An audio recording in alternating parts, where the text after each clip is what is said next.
Assalamualaikum warahmatullahi wabarakatuh. Di sini kami akan membahas tentang bab 14, akuntansi manajemen Islam, yang beranggotakan Rena Pirsanindita dan Resa Rahmawati. Langsung saja ke materi. Yang pertama ada pendahuluan. Perkembangan akuntansi Islam tidak terlepas dari perkembangan akuntansi manajemen konvensional. Dasar penerapannya sudah ada sejak Al-Quran diturunkan, tetapi kajian Islam lebih ditekankan pada aspek ibadah mahdah dan berdampak ketinggalan ilmu umum. Implementasi prinsip ini adalah menggunakan kaidah akuntansi manajemen konvensional yang ada, kemudian mencoba menemukan konsep yang lebih baik yang bersumber dari Al-Quran dan hadis yang pada akhirnya menemukan prinsip akuntansi manajemen Islam.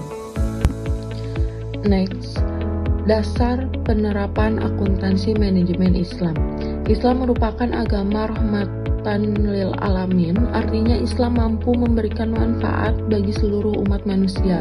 Seperti yang telah dijelaskan di atas, dasar akuntansi Islam adalah Al-Quran, hadis, dan ijtihad.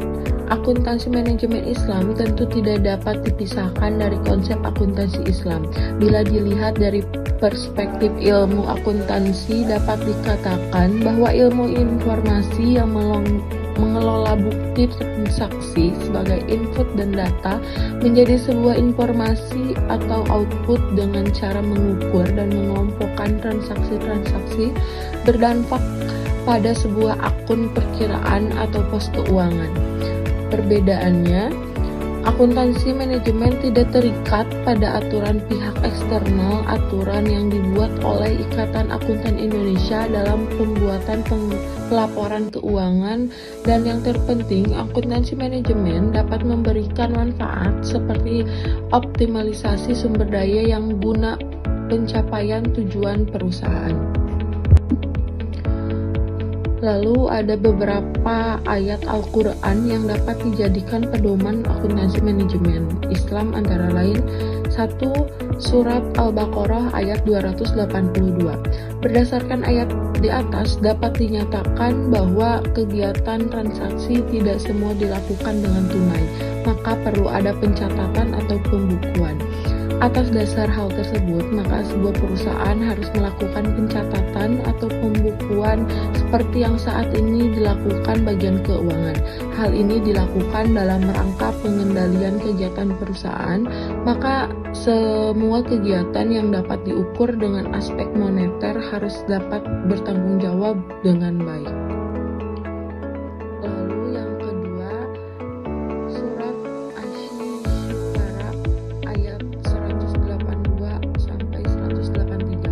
Penggunaan pencatatan atau pembukuan berdasarkan ayat-ayat di atas merupakan bentuk pelaksanaan syariah Islam, sekaligus merupakan kegiatan timbangan atau pengukuran pertanggungjawaban dalam rangka menjaga sumber daya perusahaan, dan tidak boleh ada pihak yang dirugikan, termasuk para stakeholdernya, baik konsumen, masyarakat, supplier, karyawan, pemerintah, dan pemilik perusahaan. Selanjutnya ada konsep biaya dalam Islam.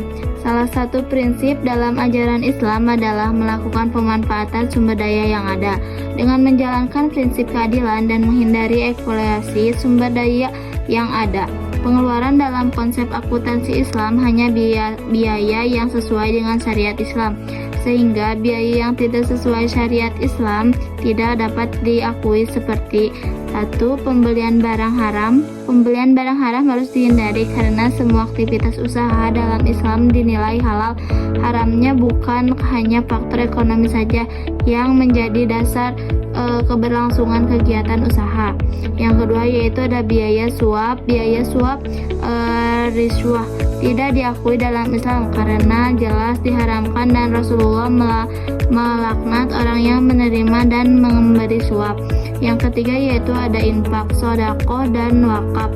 Pengeluaran yang berkaitan dengan infak, sedekah, dan wakaf bukan diakui sebagai biaya, tetapi diakui sebagai investasi untuk bekal akhir di akhirat. Yang keempat yaitu ada pembayaran bunga bank. Pengeluaran untuk membayar bunga bank tidak diakui sebagai biaya dalam Islam karena bunga bank haram hukumnya berhubungan mengandung unsur riba. Yang kelima yaitu ada pengeluaran zakat. Pengeluaran zakat diakui sebagai pengeluaran yang harus dia lakukan ketika sebuah usaha mendapatkan keuntungan di atas nisab dan masuk haul. Jadi pengeluaran ini mengurangi keuntungan usaha. Selanjutnya yaitu penerapan akuntansi manajemen Islam. Penerapan akuntansi manajemen Islam pada usaha Bakso Erwin yang berada Tangerang Selatan yang berdasarkan wawancara observasi penulis merupakan objek yang reliable untuk ditampilkan pada book chapter.